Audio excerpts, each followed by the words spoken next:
இல்ல நீ என்ன ஐஎல்ஆர் எக்ஸ்டெண்ட் பண்ற, நான் ஐஎல்ஆரே தூக்குறேன்டா அப்படின்னு சொல்லி ஆப்போசிட் பார்ட்டி சொல்லிட்டு இருக்காங்க.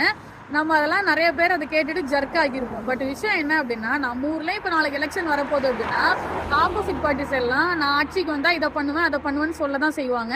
வந்தோடனே அதை பண்ணி இம்ப்ளிமெண்ட் பண்ணிடுவாங்களா அப்படின்னு பார்த்தா வந்த உடனே ஒரு வாரம் ஒரு மாசம் பரபரப்பா போகுமே தவிர அதை அவ்வளவு சீக்கிரத்துல இம்ப்ளிமெண்ட் பண்ணிருக்க மாட்டாங்க.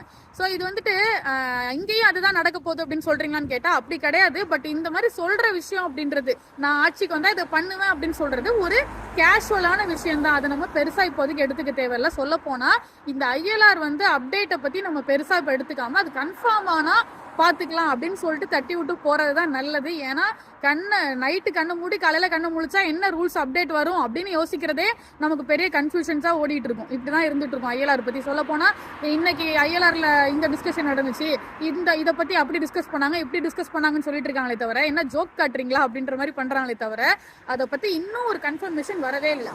ஸோ கன்ஃபர்மேஷன் வர இன்னைக்கு பாத்துக்கலாம் அப்படின்னு சொல்லிட்டு இந்த மாதிரி நியூஸ் எல்லாம் இக்னோர் பண்ணிட்டு போறதே ஒரு ஸ்ட்ரெஸ் இல்லாத லைஃபுக்கு வழிவகுக்கிறதுன்னு நான் சொல்லுவேன். உனக்கு என்னப்பா நல்லா போட்ட காசுலாம் எடுத்துருப்ப சம்பாரிச்சிருப்ப, காசு போட்ட எங்களுக்கு தானே தெரியும் அப்படின்னு சொல்லிட்டுலாம் நினைக்காதீங்க.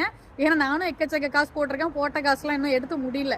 ஆனாலும் இப்படி சொல்றதுக்கான ரீசன் அதை கன்ஃபார்மா பாத்துக்கலாம் அப்படின்ற ஒரு தாட் இருக்கிறதுனாலதான். பயப்படாதடா பயப்படாத அப்படின்னு சொல்றதுக்காக தான் இந்த வீடியோ. ஸோ பார்த்துக்கலாம் என்னெல்லாம் பண்றாங்கன்னு வெயிட் பண்ணி பார்ப்போம். ரொம்பலாம் ஜெர்க்காக வேணாம். And tata bye bye, cheers from யூகேல இருக்கிற உங்களோட ஃப்ரெண்ட் சுபா.